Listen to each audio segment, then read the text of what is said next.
എല്ലാവർക്കും നമസ്കാരം. കേരളം ഇന്ന് ഒത്തിരി ആഘോഷത്തിലാണ്, അല്ലെങ്കിൽ ഒത്തിരി സന്തോഷത്തിലാണെന്ന് പറയാം. കാരണം കേരള ജനത ഉറ്റുനോക്കിക്കൊണ്ടിരുന്ന ഒരു കേസിൻ്റെ വിധിയാണ് ഇന്ന് വന്നിരിക്കുന്നത്. ഷാരോൺ വധക്കേസിൽ ഗ്രീഷ്മ എന്ന് പറയുന്ന പ്രതിക്ക് വധശിക്ഷ കോടതി വിധിച്ചിരിക്കുകയാണ്. നമ്മുടെ നെയ്യാറ്റിൻകര സെഷൻസ് കോടതി ആണ് വധശിക്ഷ വിധിച്ചിരിക്കുന്നത്. ജഡ്ജായിരിക്കുന്ന AM ബഷീർ എന്ന് പറയുന്ന ജഡ്ജാണ് ഇത് വിധിച്ചിരിക്കുന്നത്. ഇവൾക്ക് വധശിക്ഷ വിധിച്ചിരിക്കുന്നത്. അപ്പോൾ നമ്മളെയൊക്കെ സംബന്ധിച്ചിടത്തോളം എല്ലാവർക്കും അത് കേൾക്കുമ്പോൾ വളരെ അധികം സന്തോഷവും വളരെ അധികം സമാധാനവും നമ്മൾക്ക് തോന്നുന്ന ഒരു വിധിയാണ് പുറപ്പെടുവിച്ചിരിക്കുന്നത്. കാരണം നമ്മൾക്കറിയാം, ഒരു വെറും സ്നേഹിച്ചു എന്നതിൻ്റെ പേരിൽ ഒരു പയ്യനെ കൊല്ലാക്കൊലവ് ചെയ്തിരിക്കുകയാണ് ചെയ്തത്, അല്ലേ? അതിന് നമ്മൾക്കറിയാം, അവസാനം ആ പയ്യൻ്റെ അമ്മയുടെ സ്റ്റേറ്റ്മെൻറ്റൊക്കെ നമ്മൾക്ക് കേൾക്കുമ്പോൾ മനസ്സിലാകും. ആ പയ്യൻ അവസാനം ഒരു വെള്ളം പോലും കുടിക്കുവാൻ കഴിയാതെ ആന്തരികാവയവങ്ങളെല്ലാം എന്താ പറയുക, ഛർദ്ദിച്ച് അങ്ങനത്തെ വളരെ ശോചനീയമായ അവസ്ഥയിലാണ് ആ മകൻ എന്ത് ചെയ്തിരിക്കുന്നത്, മരണപ്പെട്ടു പോയിരിക്കുന്നത് എന്നുള്ള കാര്യമൊക്കെ നമ്മൾക്ക് കേൾക്കുവാനിടയായി തീർന്നിട്ടുണ്ട്. ഓക്കെ, അപ്പോൾ ആ പയ്യൻ ചെയ്ത തെറ്റെന്താണ്? ഇവളെ ആത്മാർത്ഥമായി സ്നേഹിച്ചു എന്ന് പറയുന്ന ഒരു തെറ്റാണ് ആ പയ്യൻ ചെയ്തിരിക്കുന്നത്. ഓക്കെ, അതിന് അവൾ തിരിച്ചു കൊടുത്തിരിക്കുന്ന പ്രതിഫലം എന്ന് പറയുന്നത് മരണമാണ് അവൾ വിധിച്ചിരിക്കുന്നത്. ഓക്കെ, അപ്പോൾ അവൾക്കും എന്താണ്, അതേ നാണയത്തിൽ തന്നെ കോടതി തിരിച്ചും വധശിക്ഷ വിധിച്ചിരിക്കുന്നു എന്നുള്ളത് അഭിനന്ദനം അർഹിക്കുന്ന കാര്യം തന്നെയാണ്. ഓക്കെ, അപ്പോൾ അത് നടപ്പാക്കോ ഇല്ലയോ എന്നുള്ളതൊന്നും നമ്മൾക്ക് അറിഞ്ഞുകൂടെ. എന്തായാലും AM ബഷീർ എന്ന് പറയുന്ന ജഡ്ജി വളരെ അഭിനന്ദനം ഈ കാര്യത്തിൽ അർഹിക്കുന്നുണ്ട്. അദ്ദേഹം അതിനകത്ത് പറഞ്ഞ ഒരു സ്റ്റേറ്റ്മെൻറ്റാണ് എന്നെ വല്ലാതെ ആകർഷിച്ചിരിക്കുന്നത്. അദ്ദേഹം പറഞ്ഞൊരു സ്റ്റേറ്റ്മെൻറ്റ് ഇതായിരുന്നു: എനിക്ക് പ്രതിയെ മാത്രം നോക്കിയാൽ പോരല്ലോ, കാരണം മറുഭാഗത്തുള്ള ഷാരോണിൻ്റെ കുടുംബത്തെയും എനിക്ക് നോക്കേണ്ടതുണ്ട് എന്നാണ് അദ്ദേഹം പറഞ്ഞു വെച്ചത്. എന്ന് വെച്ചാൽ നമ്മൾക്കറിയാം, വിധി പ്രസ്താവിക്കുന്നതിന് മുൻപേ കോടതി പലപ്പോഴും പ്രതികളുടെ പ്രായം, അവരുടെ എന്താ പറയുക, ജെൻഡർ, അതായത് അവർ ആണാണോ പെണ്ണാണോ എന്ന് നോക്കും, അവരുടെ ക്രിമിനൽ പശ്ചാത്തലം നോക്കും. ഇതൊക്കെ നോക്കിയിട്ടാണ്, അവരുടെ വിദ്യാഭ്യാസ യോഗ്യത നോക്കും. ഇതൊക്കെ നോക്കിയിട്ടാണ് പലപ്പോഴും വിധി പ്രസ്താവിക്കുന്നത് എന്നുള്ളത് നമ്മൾക്ക് ഇതിനു മുൻപേയുള്ള ഓരോ അനുഭവങ്ങളിലൂടെയും നമ്മൾക്ക് മനസ്സിലായിട്ടുണ്ട്. ഓക്കെ, അപ്പോൾ അതിനെയൊക്കെ ഖണ്ഡിച്ചുകൊണ്ടാണ് അദ്ദേഹം ഇവിടെ ഒരു വിധി പ്രസ്താവിച്ചിരിക്കുന്നത്. എനിക്ക് പ്രതിയെ മാത്രം നോക്കിയാൽ പോരാ, കാരണം പ്രതിയുടെ വിദ്യാഭ്യാസവും പ്രതിയുടെ സൗന്ദര്യവും പ്രതിയുടെ സ്മാർട്ട്നെസ്സും ഒന്നും എനിക്ക് നോക്കിയാൽ പോരാ, മറുഭാഗത്ത് മരണപ്പെട്ടു പോയ ഷാരോൺ എന്ന് പറയുന്ന ആ പയ്യൻ്റെ കുടുംബക്കാരെയും എനിക്ക് നോക്കേണ്ടിയിരിക്കുന്നു. ഒരു അമ്മയുണ്ടല്ലേ, നൊന്ത് പ്രസവിച്ച ഒരു അമ്മയുണ്ട്, അതുപോലെ തന്നെ ഒരു അച്ഛനുണ്ട്, ഒരു സഹോദരനുണ്ട്. അപ്പോൾ ഇവരെയും കൂടി എനിക്ക് നോക്കേണ്ടിയിരിക്കുന്നു. കാരണം അവരും നീതി അർഹിക്കുന്നുണ്ട്. കാരണം ഇവൾക്ക് വധശിക്ഷയിൽ കുറഞ്ഞത് എന്ത് കൊടുത്താലും അതൊരിക്കലും അവരെ തൃപ്തിപ്പെടുത്തത്തില്ല. കാരണം അവർക്ക് അവരുടെ മകനെ നഷ്ടമായിരിക്കുകയാണ്. ഇനി ഒരിക്കലും ആ മകനെ അവർക്ക് തിരിച്ചു കിട്ടത്തില്ല, അല്ലേ? തിരിച്ചു കിട്ടാത്ത വിധത്തിൽ ആ മകൻ മൺമറഞ്ഞു പോയിരിക്കുകയാണ്. അപ്പോൾ ഇവൾക്ക് എന്ത് കൊടുക്കണം? ഇവൾക്ക് വധശിക്ഷ തന്നെയാണ്. അവരെ ഇത്തിരിയെങ്കിലും ഇതിൻ്റെ ഇടയിൽ മകൻ നഷ്ടപ്പെട്ട വേദനയിലും അവർക്ക് ഇത്തിരിയെങ്കിലും ആശ്വാസം ലഭിക്കണമെങ്കിൽ ഈ സ്ത്രീക്ക് എന്ത് ലഭിച്ചിരിക്കണം? വധശിക്ഷ ലഭിച്ചിരിക്കണം. അപ്പോൾ കോടതി അത് മാത്രമല്ല നോക്കിയത്, അവളുടെ പശ്ചാത്തലം. അവൾ ആദ്യമായിട്ടാണ് ഒരു ക്രൈം ചെയ്തതെങ്കിൽ പോലും അതിനകത്തെ അവളുടെ എഫിഷ്യൻസി, അതാണ് കോടതി നോക്കിയിരിക്കുന്നത്. കാരണം ഒരു വലിയ കൊടും കുറ്റവാളി എന്ന് പറയുന്ന ഒരു മൃഗം അവളുടെ ഉള്ളിൽ ഒളിഞ്ഞിരിപ്പുണ്ട്. അതുകൊണ്ടാണ് അവളുടെ വിദ്യാഭ്യാസത്തെ പോലും അവൾ അതിനുപയോഗിച്ചു. അവൾ എന്താ പറയുക, ഇൻ്റർനെറ്റിൽ തിരഞ്ഞു എങ്ങനെ കൊല്ലാം എന്നുള്ളതൊക്കെ അവൾ നോക്കി വളരെ ആസൂത്രണമായിട്ടാണ് ഇവൾ എന്ത് ചെയ്തിരിക്കുന്നത്, ഇവൾ ആ കൊല നടത്തിയിരിക്കുന്നത്. അതൊക്കെ കോടതിക്ക് ബോധ്യപ്പെട്ടതിൻ്റെ അടിസ്ഥാനത്തിലാണ് ഇവൾക്ക് വധശിക്ഷ കൊടുത്തിരിക്കുന്നത്. ഓക്കെ, അപ്പോൾ ഈ വധശിക്ഷ നിലനിൽക്കുമോ ഇല്ലയോ എന്നുള്ളതൊന്നും നമ്മൾക്ക് അറിഞ്ഞുകൂടാ. കാരണം എന്തായാലും ഈ വിധി നമ്മൾക്ക് ആശ്വാസം തന്നിട്ടുണ്ട്. പക്ഷേ ഇനി നമ്മൾക്കറിയാം, ഇവിടം കൊണ്ട് നിൽക്കത്തില്ല. ഗ്രീഷ്മയുടെ വീട്ടുകാർ എന്ത് ചെയ്യും? അവർ നേരെ ഹൈക്കോടതിയിലോട്ട് പോകും. അവർ വിധി വരുന്നതിന് മുൻപേ തന്നെ അവർ ഇറക്കിയ സ്റ്റേറ്റ്മെൻറ്റാണ്.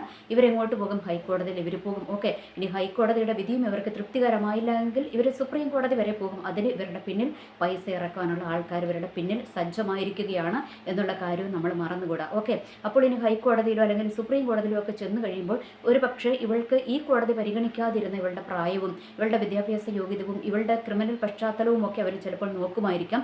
അപ്പോൾ ഇവൾക്ക് ഒരുപക്ഷെ വധശിക്ഷയിൽ ഇളവ് വരുത്തിയേക്കാം. ഇവൾക്ക് ഒന്നെങ്കിൽ ചിലപ്പോൾ ഒരു ജീവപര്യന്തമോ ഇരട്ട ജീവപര്യന്തമോ ഒക്കെ ഇവൾക്ക് ലഭിക്കത്തുള്ളായിരിക്കാം. അത് എനിക്കറിഞ്ഞുകൂടാ. എന്തായാലും നമ്മൾക്കത് കാത്തിരുന്ന് കാണാം. എന്തായാലും ഇവിടെ ഈ AM ബഷീർ എന്ന് പറയുന്ന ജഡ്ജിനെ സംബന്ധിച്ചിടത്തോളം അദ്ദേഹം ഒരു മുഴം നീട്ടിക്കയർ എറിഞ്ഞിരിക്കുകയാണ് എന്നാണ് എനിക്കിതിനകത്തുനിന്ന് മനസ്സിലായിരിക്കുന്ന കാര്യം. കാരണം ഇദ്ദേഹം ഒരു ജീവപര്യന്തമോ ഇരട്ട ജീവപര്യന്തമോ ആണ് ഇവൾക്ക് കൊടുത്തിരിക്കുന്നതെങ്കിൽ തീർച്ചയായിട്ടും ഇവൾ ഹൈക്കോടതിയിൽ അല്ലെങ്കിൽ സുപ്രീം കോടതിയിലൊക്കെ പോയി കഴിയുമ്പോൾ നല്ലൊരു വക്കീൽ ഇവൾക്ക് വേണ്ടി വാദിക്കുവാണെങ്കിൽ ഒരു പക്ഷേ കോടതി ഇവളോട് ഒരു കരുണ കാണിച്ചെന്നിരിക്കാം.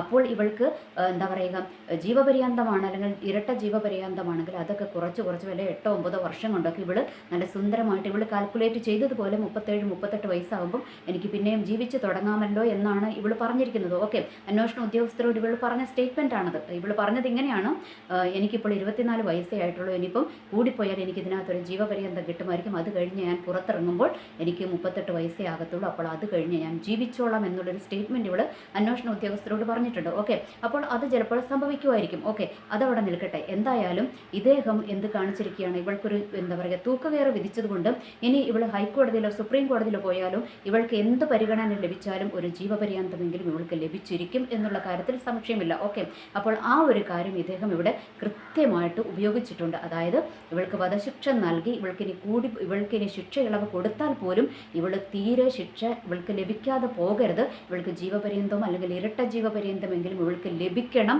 എന്നുള്ള ഉദ്ദേശത്തോടു കൂടെ തന്നെയാണ് അദ്ദേഹം ആ ജഡ്ജ്മെൻറ്റ് പുറപ്പെടുവിച്ചിരിക്കുന്നത് എന്നുള്ള കാര്യത്തിൽ അദ്ദേഹം പ്രത്യേകം അഭിനന്ദനം അർഹിക്കുന്നുണ്ട്.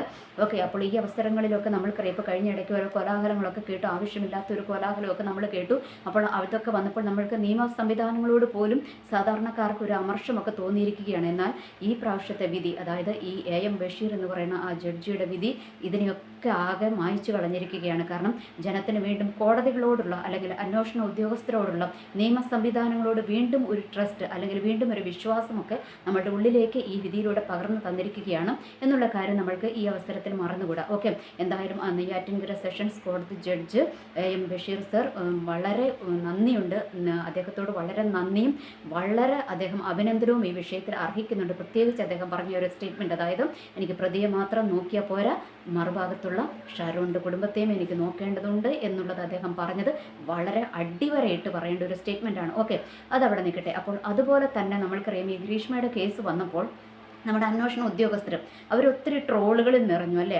അവൾ സ്മാർട്ടാണെന്ന് പറഞ്ഞു, അപ്പോൾ അവളെ ചിരിച്ചുകൊണ്ട് അവളെ എന്താ പറയുക ഒരു തെളിവെടുപ്പിന് കൊണ്ടുപോയി എന്നൊക്കെ പറഞ്ഞുകൊണ്ട് അവർ ഒത്തിരി അതിനകത്ത് പഴി കേട്ടതാണ്. പക്ഷേ എന്ത് പഴി കേട്ടാലും അവരുടെ ആ ഒരു കടമ അവർ നല്ല വ്യക്തമായിട്ട് നിർവഹിച്ചിരിക്കുകയാണ് എന്നുള്ളത് നമ്മൾക്ക് ഇന്നത്തെ വിധിയിലൂടെ മനസ്സിലായി. കാരണം കോടതി പോലും അന്വേഷണ ഉദ്യോഗസ്ഥരെ അഭിനന്ദിച്ചിരിക്കുകയാണ്. നമ്മൾക്കറിയാം, പലപ്പോഴും കോടതി ഒന്നും അന്വേഷണ ഉദ്യോഗസ്ഥരെ അഭിനന്ദിക്കാറില്ല. കാരണം അവർ നിവൃത്തികേട് കൊണ്ട് പല വിധികളും അവർ പറഞ്ഞു പോയിട്ടുണ്ട്. കാരണം അന്വേഷണ ഉദ്യോഗസ്ഥരുടെ മികവില്ലായ്മ പലപ്പോഴും കോടതികൾ ചൂണ്ടിക്കാട്ടിയിട്ടുണ്ട്. ഓക്കെ, പക്ഷേ എന്നാൽ ഇവിടെ കോടതി അന്വേഷണ ഉദ്യോഗസ്ഥരെ അഭിനന്ദിച്ചിരിക്കുകയാണ്, അവരോട് പറഞ്ഞിരിക്കുകയാണ് നല്ല ഒന്നാം തരം അന്വേഷണമാണ്, നിങ്ങൾ പഴുതടച്ച അന്വേഷണമാണ് ഇവിടെ കാഴ്ചവെച്ചിരിക്കുന്നത് എന്ന് ബഹുമാനപ്പെട്ട കോടതി അവരോട് അന്വേഷണ ഉദ്യോഗസ്ഥരെ അഭിനന്ദിക്കുവാനിടയായി തീർന്നു. അപ്പോൾ നമ്മൾ അവരുടെ പേരും കൂടി ഈ അവസരത്തിൽ നമ്മളൊന്ന് ഓർക്കണമല്ലോ. അതിനകത്ത് അന്വേഷണത്തിന് നേതൃത്വം കൊടുത്തത് ട്രിവാൻഡ്രം റൂറൽ SP ആയിരുന്ന ശില്പ മേഡത്തിൻ്റെ നേതൃത്വത്തിലാണ് ഇതിനകത്ത് അന്വേഷണം ഓക്കെ ഈ കേസിൻ്റെ അന്വേഷണം നടത്തിയിരിക്കുന്നത്. ഓക്കെ, അതിനകത്ത് SP സുൽഫിക്കർ, പിന്നെ DYSP KJ Johnson, VT Ratheesh, പിന്നെ പാറശാല ഇൻസ്പെക്ടർ സജി, ഇങ്ങനെ ഇത്രയും പേരുടെ നേതൃത്വത്തിലാണ് ഈ അന്വേഷണം നടന്നിരിക്കുന്നത്. ഓക്കെ, അവരാണ് ഏറ്റവും കുറ്റമറ്റ ഒരു അന്വേഷണം. ഇതിൻ്റെ പിന്നിൽ വേറെ ആൾക്കാരുണ്ടാകും, എന്തായാലും അവരുടെ പേര് എനിക്ക് നോക്കിയിട്ട് കിട്ടിയില്ല. ഓക്കെ, അപ്പോൾ ഇത്രയും പേരുടെ പേരാണ് മീഡിയകളിലൊക്കെ കണ്ടത്. അപ്പോൾ അതെടുത്തിട്ടാണ് ഞാൻ പറഞ്ഞത്, അപ്പോൾ ഇതിന് പിന്നിൽ വേറെയും ആൾക്കാരുണ്ടാകണമല്ലോ, അവരടക്കം എല്ലാവരും ഇതിനകത്ത് എന്ത് ചെയ്യുന്നു, ഇവരൊക്കെ ഇതിനകത്ത് പ്രത്യേകമായ അഭിനന്ദനം അർഹിക്കുന്ന ട്രോളൊക്കെ കിട്ടിയാലും അവരുടെ ഡ്യൂട്ടി അവർ ഏറ്റവും ഭംഗിയായിട്ട് നിർവഹിച്ചു എന്നുള്ളതും നമ്മൾക്ക് അഭിനന്ദനം അർഹിക്കുന്ന കാര്യം തന്നെയാണ്. അപ്പോൾ ഇനിയും അങ്ങോട്ടുള്ള ഓരോ അന്വേഷണങ്ങളിലും അവർക്ക് അതിന് സാധിക്കട്ടെ. ഇനി ഇതിനകത്ത് നമ്മൾക്ക് ഒട്ടും വിട്ടുകളയാൻ പറ്റാത്ത ഒരു വ്യക്തിയുണ്ട്, അദ്ദേഹത്തിൻ്റെ പേര് എനിക്ക് കിട്ടിയില്ല. ഓക്കെ, പേര് കിട്ടുവാണെങ്കിൽ ഞാൻ ഇതിനകത്ത് കൂട്ടിച്ചേർത്തോളാം.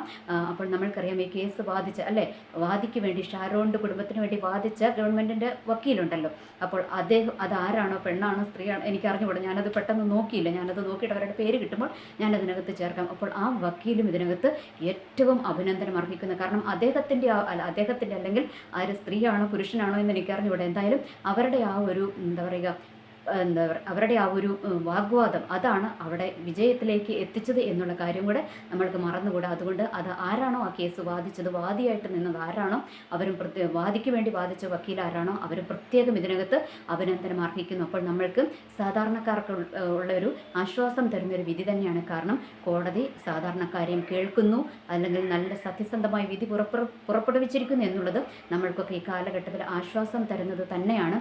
ഇനി അത് അങ്ങനെ തന്നെ നിൽക്കട്ടെ. അതല്ല എങ്കിൽ എന്താ പറയുക, ജീവപര്യന്തമോ ഒക്കെ ആക്കി വെട്ടിക്കുറച്ചാൽ പോലും അവൾ ശിക്ഷ അർഹിക്കുന്നുണ്ട്, അവൾക്ക് ശിക്ഷ ലഭിക്കുമെന്നുള്ള കാര്യത്തിൽ നമ്മൾക്ക് യാതൊരു തർക്കവും ആവശ്യമില്ല. ഓക്കെ, അപ്പോൾ ഇത് ഒരു പാഠം തന്നെയാണ്, എല്ലാ ക്രിമിനൽസിനും ഇതൊരു പാഠം തന്നെയാണ്. കാരണം ഇവരൊക്കെ പലപ്പോഴും വിചാരിക്കുന്ന ഒരു കാര്യമുണ്ട്, ഞങ്ങൾ എത്ര പേരെ കൊന്നിട്ട് ചെന്നാലും, ഇപ്പോൾ വേണ്ട റിതു എന്ന് പറയുന്ന ഒരുത്തനുണ്ടല്ലോ, 3 പേരെ കൊന്നിട്ട് അവൻ ഞാൻ 4 എണ്ണത്തിനെ കൊന്നു എന്നൊക്കെ പറഞ്ഞുകൊണ്ട് കോടതിയിൽ പോലീസ് സ്റ്റേഷനിൽ ചെന്ന് വീമ്പിളക്കിയവന്മാർ.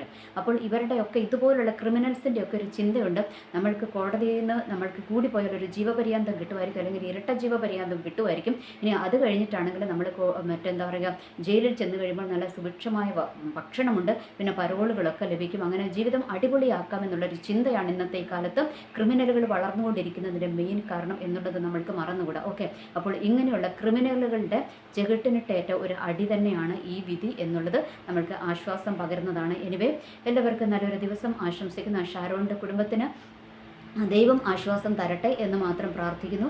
എനിവേ, എല്ലാവർക്കും നല്ലൊരു ദിവസം ആശംസിക്കുന്നു. നന്ദി, നമസ്കാരം.